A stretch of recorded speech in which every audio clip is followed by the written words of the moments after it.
Welcome back, listeners, to a new episode of The New Standard. And as always, we have my partner in crime to my left. What's up, Big Neil? It's a glorious day here in Zamunda, Lance. Little bye-week action. We are kind of at the beginning of, I don't want to call it a dead weekend, but I wouldn't expect a whole lot to be happening here in regards to the Steelers, but you never know. I know that the big news of what everybody wanted to hear, as expected, has not happened. I wouldn't expect it to happen. I would assume Matt Canada will be the Steelers' offensive coordinator when the Steelers return to action week 7 against the Los Angeles Rams. So, with that said, where are we? This is yet another bizarre season heading into the bye week. And we know, Lance, from past experience, this team turns into something else after the bye. And if we're going to count on that happening again for a third time, it's crazy how we ended up here. That's all I'm saying. Yeah, they absolutely are a Jekyll and Hyde bunch. But before we get into that and we get into the main topics of the program, one of those being AudibleGate, I'm going to open up the floor to Neil. But before I do that, if you want to join us, make sure you go to the New Standard or search for the New Standard at YouTube and search for New Standard and Lance Williams and or Neil Coulong. And however you get your podcast, you can do the same search. Do a search for the Steelers, the New Standard, and Neil Coulong and or Lance Williams. And the title of this week's show is Mad Matt. Maple Matt. Matt was mad, Neil. Matt was mad. Neil, break it down. Audibles, his reaction. eh, eh, just and I just want to say this. Social media has given us a platform to do a show, and I'm appreciative of it. And I'm appreciative of that and technology and so on and so forth. It has given me an audience, someone to care about what I think about the Steelers. But social media has made fans dumb as hell. I mean, it is just, and I used to think that our fan base was above reproach, but man, Neil, the floor is yours. Please break down audibles, audible gate, all this silly stuff going on with Mad Matt. I've decided, and I've gone back and forth on this, I want to start with the reaction piece of it. The reaction, of course, what we are discussing is Steelers offensive coordinator Matt Canada's general lack of outward enthusiasm with a camera trained on his face during at whatever point of George Pickens' late touchdown against Baltimore, when it ended up being the game-winning score. Canada does not react the same way that the staffers behind him do, and many people have taken that as evidence that Canada must not have called the play in which the Steelers scored. Their reasoning is because Kenny Pickett, under center, pre-snap, says the word Randy loudly enough that you could hear it. And just a quick shout out, because this is not the case in Minnesota. In fact, the Vikings have complained about this this season. The fact that the Steelers crowd, while the Steelers had the ball, was quiet enough that you could hear it is good on the home crowd. That's what you're supposed to do. Make noise on defense, not on offense. Point being, Randy apparently signifies to people that Kenny Pickett changed the entire play. And the reason George Pickens was successful while covered by former All-Pro Marlon Humphrey outside was because Kenny Pickett said the word Randy. Let's get into this. First off, the reaction piece of it. Canada, in the situation that he is in, whether or not we are pleased, whether or not he is reacting as jubilatory as he should, he knows if the player does score during the play, They're going to have to go for 2. You'll also notice he's the one with the headset on, and actively contemplating something. He's looking at something. After the touchdown, if you were to look at any NFL head coach, the thing that they're doing is this: go into the microphone. They're standing there, they're talking to somebody, because there's a decision that has to be made. And from there are instructions to give. That's a coach's job. It's Mike Tomlin's job to determine whether or not they're going for 2, to communicate that, and to give, in whatever case, whatever instance, his thoughts on it, a suggestion. Maybe he calls the play himself. I don't know. We are not there. You are not there. Joe Sweatsock on Twitter, who thinks they know everything about offense in the NFL because he plays Madden, doesn't have any clue how the Steelers operate. Randy. Okay? We just don't. The only reason you know anything about this is because the camera is 6 inches away from Matt Canada's face. That is the only reason. Even Matt Canada produces enough offense with the Steelers to have scored enough touchdowns without the camera in his face for us to clearly say we have no idea how he reacts in an average situation. What we know is they needed to go for 2. He doesn't have time to celebrate like the coaches in the background do. And I would even offer this up. If everybody loved Matt Canada, they'd be screaming about the coaches celebrating and not focusing on the 2-point play that needs to happen. They needed to get that. So Canada's reaction is probably metered in the fact, most likely, I don't know that this happened, but most likely, because Tomlin is in the earpiece telling him, we're going for 2. This is what I'm seeing. This is who I like. Those types of things. And he's taking that in while he's watching everything else that's going on. There is an astronomical amount of things that happen over any NFL play. There's a ton of detail. There are a ton of things that you need to know as a play caller in order to be prepared for the next play. And this next play, as Mike Tomlin would say, is a weighty down. You've got to get that. Okay, that's critically important at that point in the game. He's not celebrating because they're not done yet. The job isn't over. They've got to get that 2-point play in. He has to communicate that. He has to understand it. If he's looking over whatever it is, there's a lot of things that he could be doing other than celebrating.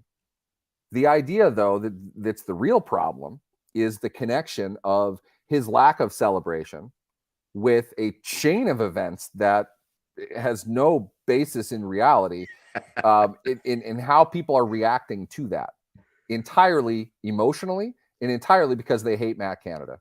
I shouldn't have to qualify this, but I'm going to.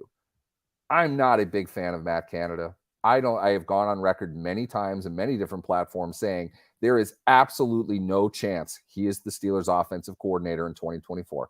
That there's no arguing that. He called the play that they ran. Okay. There's no way that didn't happen because your audible is not going to be a word. All right. There are all kinds of things that go on. First, let's go into Randy.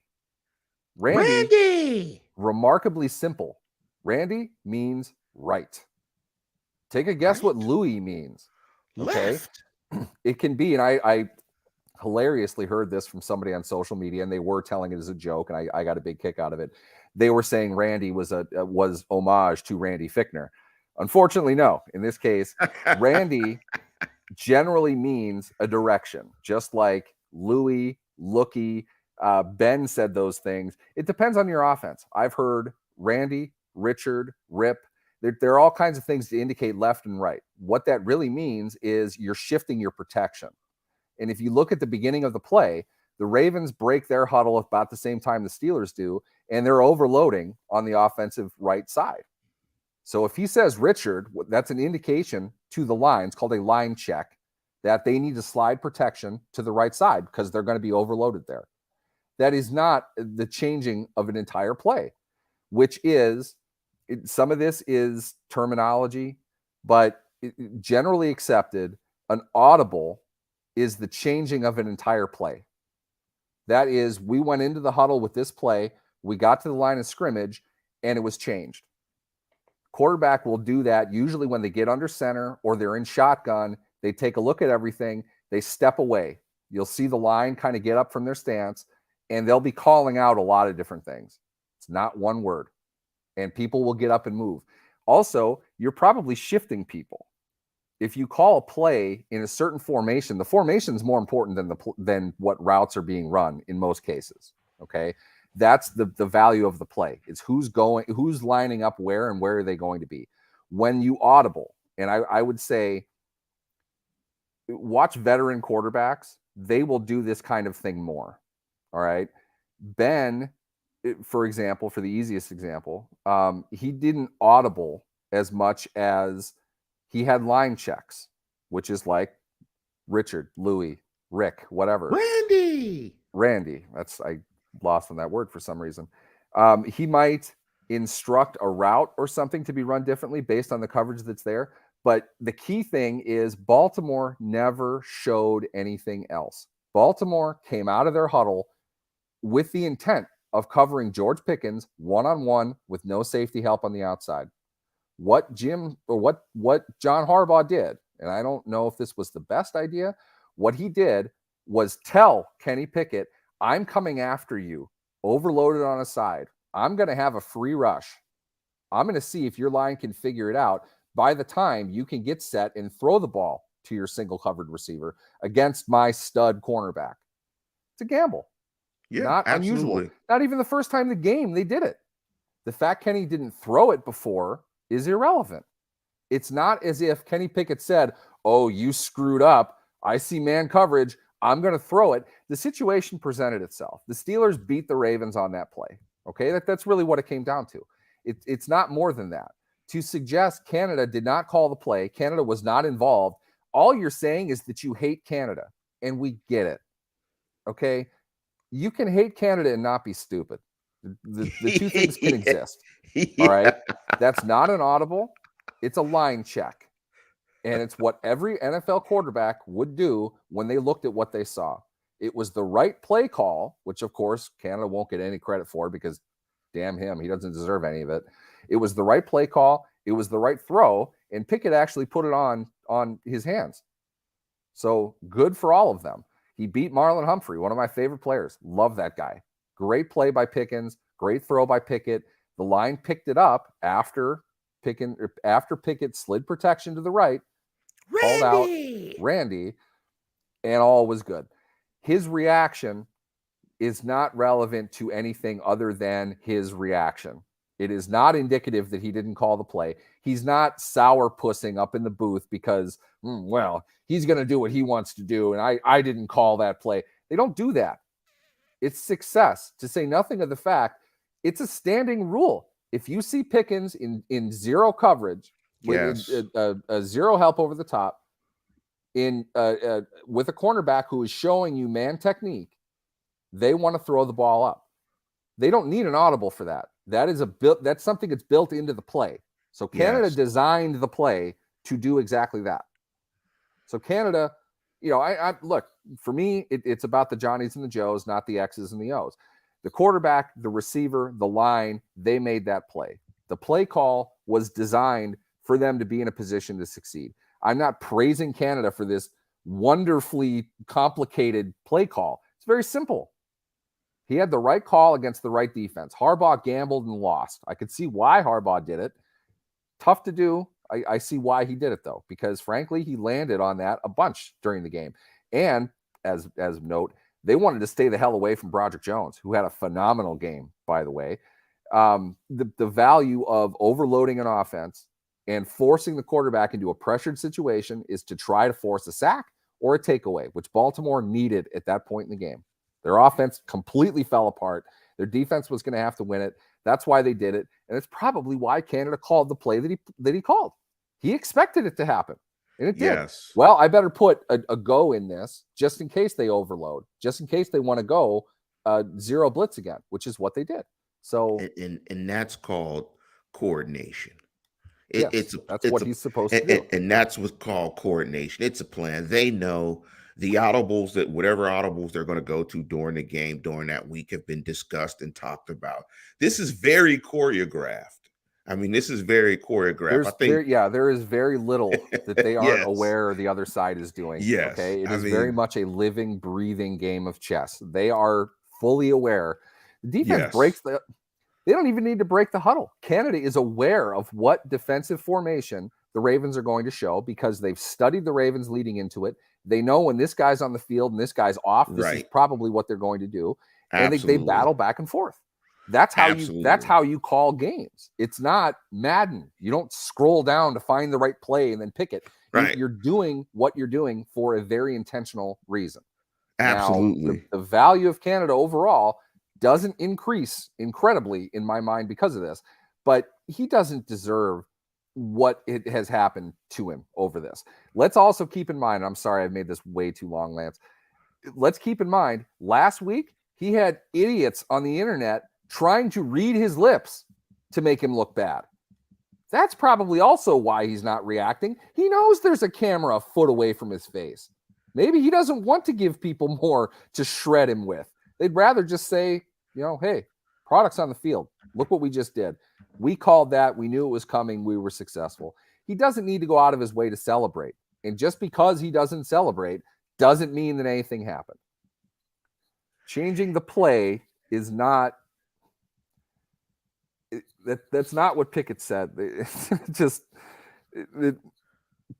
First off, they're not going to say on camera and pick up to Duran truthfully what they did or didn't do, because then you can see it. Let's just say, for argument's sake, what's the word, Lance? Randy means George Pickens is going to run a fly. Why would Pickett confirm that in front of everybody? He wouldn't. He's not telling you he changed the play, or if he is, he loves the fact everybody thinks they changed the play, because then they're going to go look for things that would indicate this is what they're going to do. They're not going to be honest. I've been a reporter. I've covered the team. I assure you they are not honest about a lot of things a lot of times, okay? And that's intentional. They have people within the organization that do nothing but sit and pore over everything.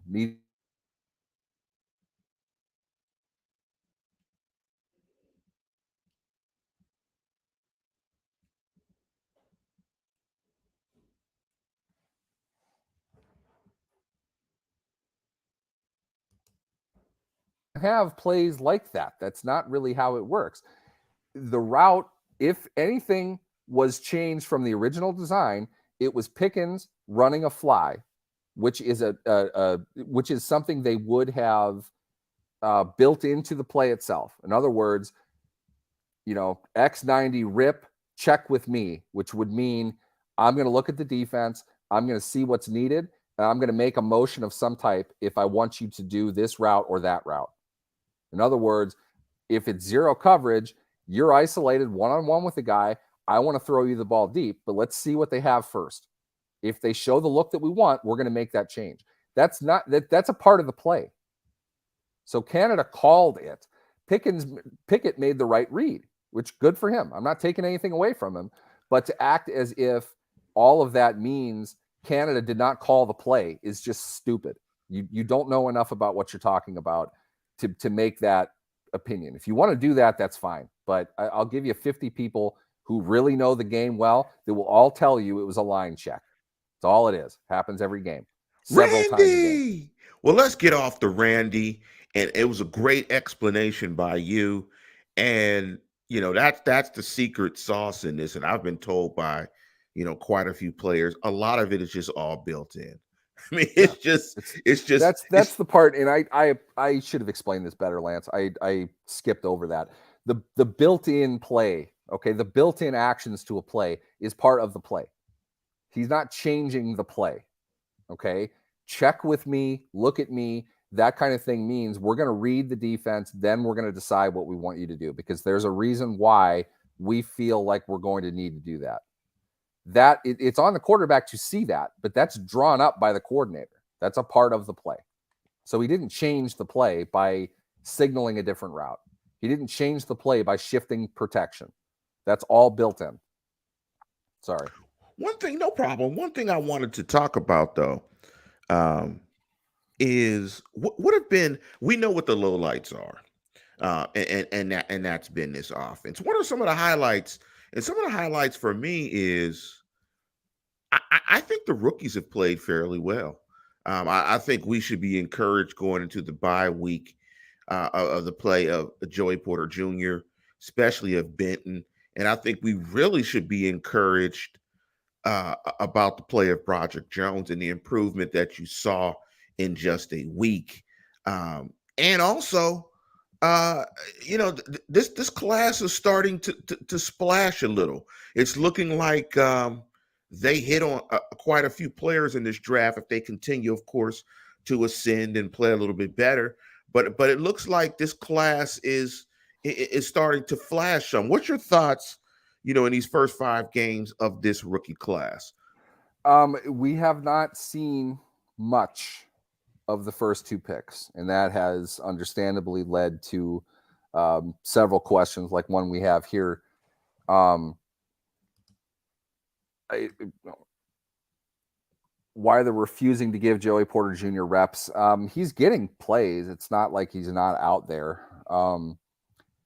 I don't know, and neither does anybody else outside of the people in the building. So with that said, my guess would be a combination of them wanting to bring him in a little bit more slowly, and probably at this point they see him as a very situation-based player.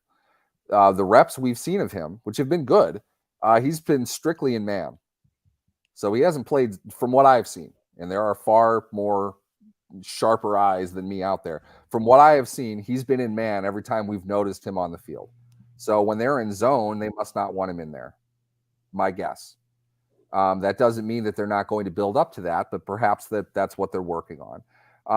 I thought he looked good. Lance, you and I talked about after the game. That's the easiest interception he'll ever make, but he did what he was supposed to do. He's right where he is. Credit him for that. He graded out very well, apparently, by PFF. And good. You're encouraged by that. So perhaps it leads to more. I don't think after 5 games, it's the end of the world if he isn't playing 90% of the snaps. Jones, I think it's interesting because what I like about that is I said when they drafted him, he's a future stud. He's not a present stud. He's going to need some work with his pass rush. Very raw.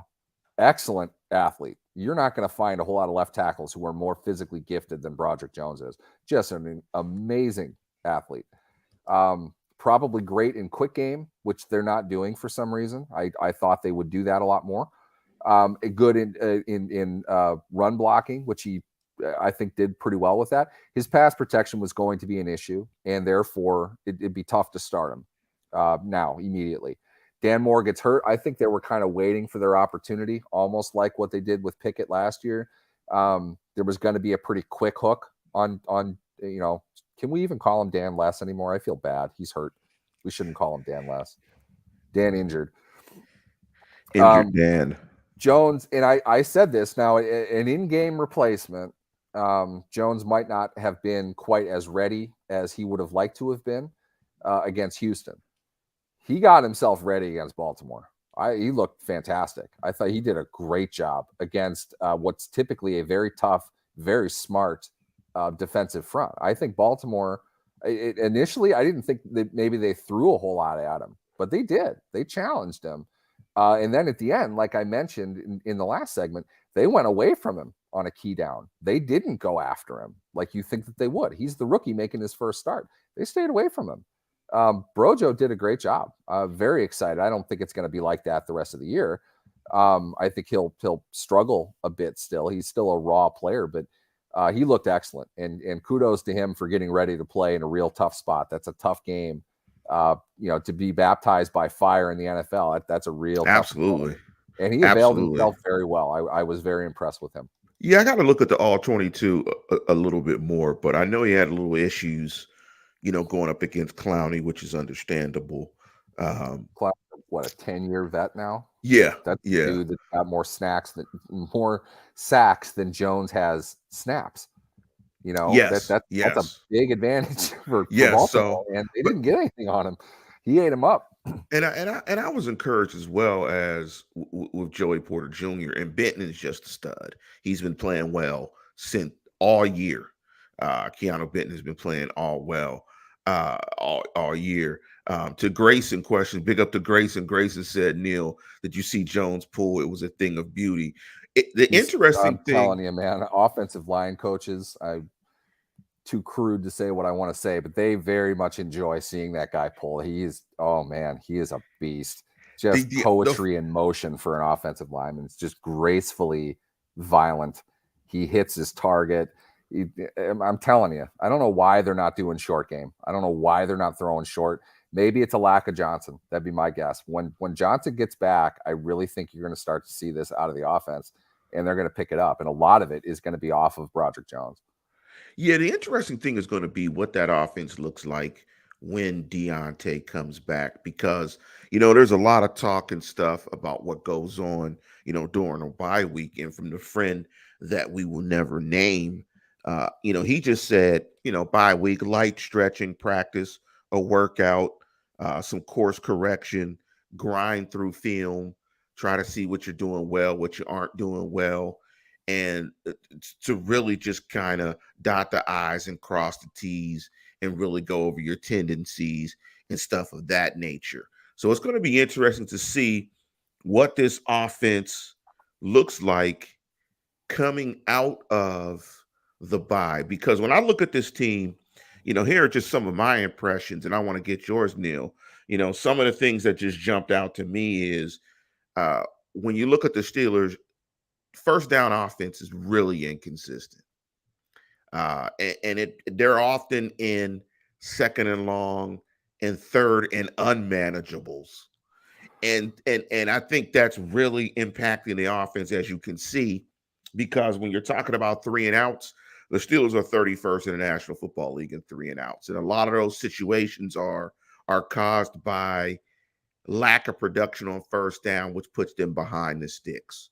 And so I think they got to kind of get that right and kind of fix that. And also, I think they just got to really get this passing game unlocked.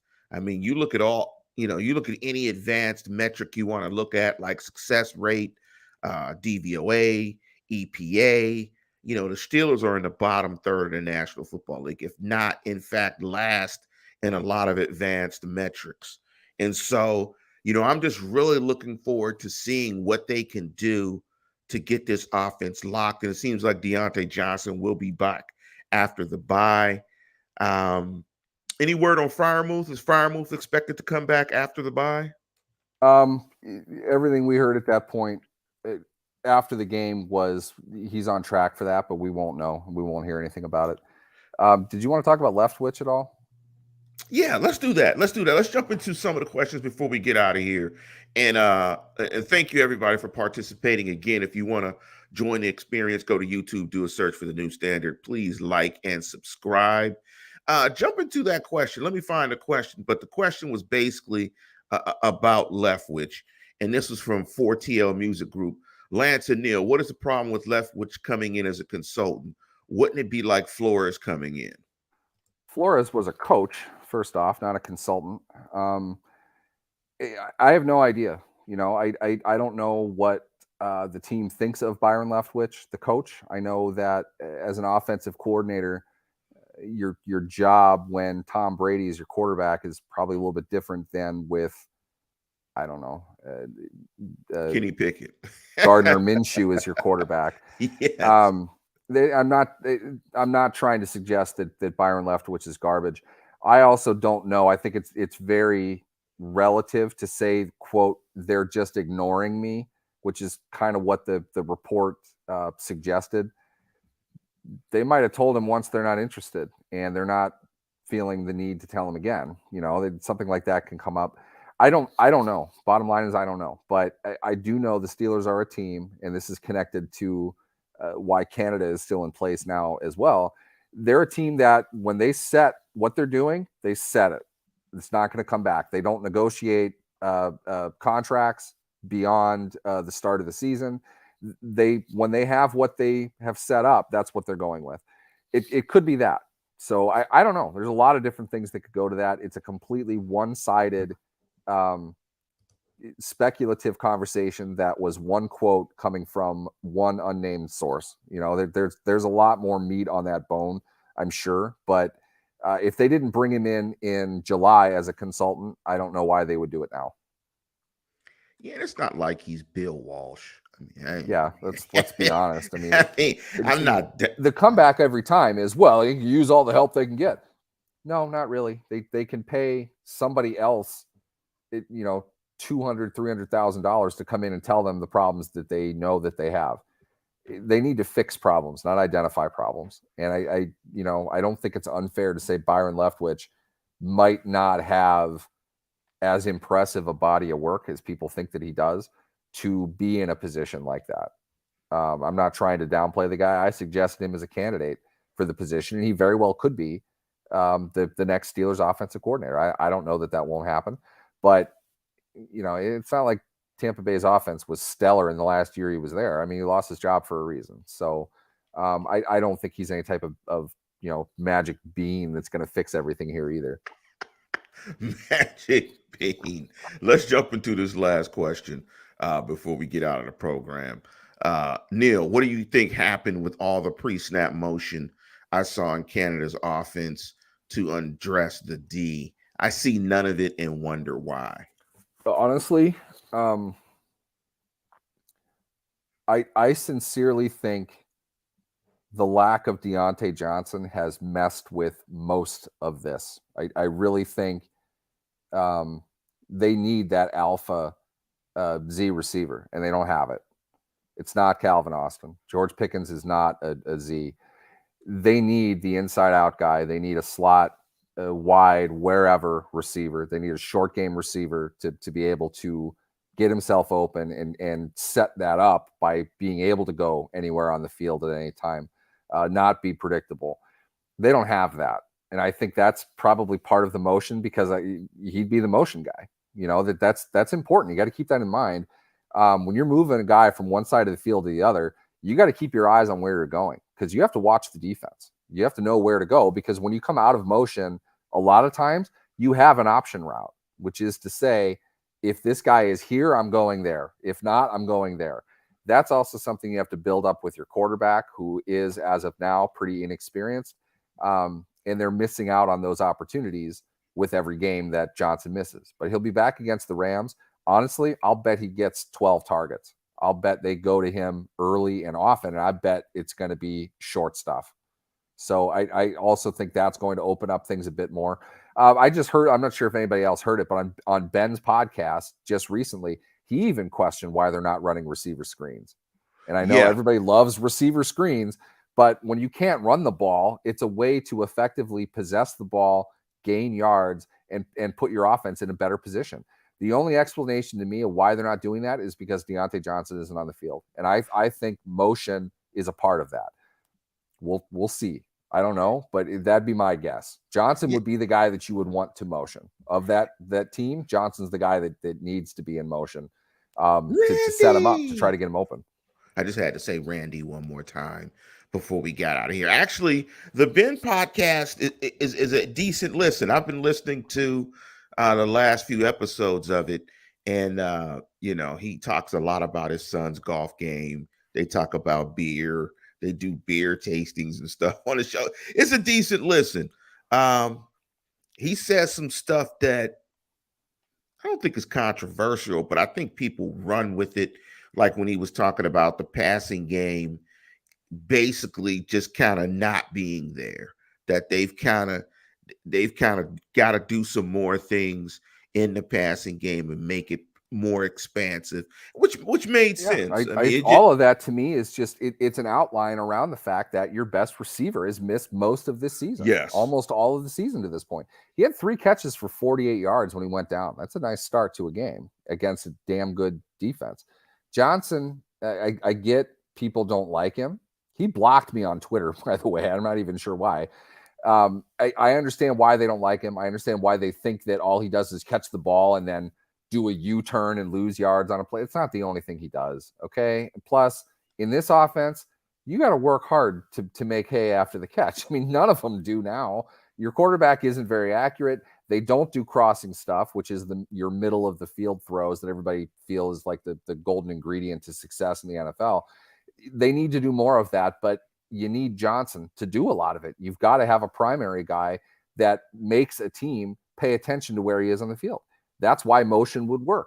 you're drawing the attention of multiple people because your primary guy is on the move. He's going somewhere else.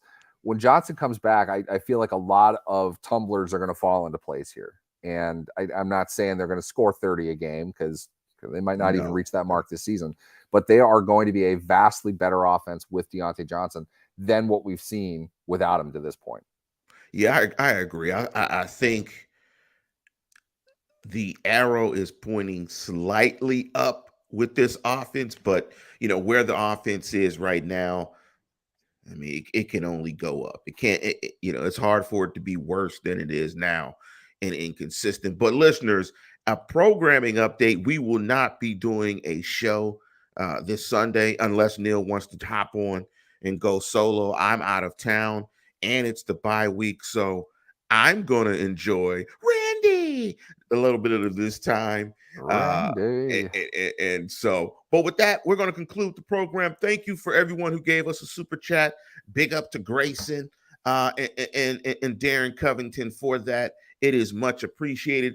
Steeler Nation, stay safe. Enjoy your Sunday. And with that, we're going to conclude the show. And as always, tune in, tell a friend, and subscribe. Randy!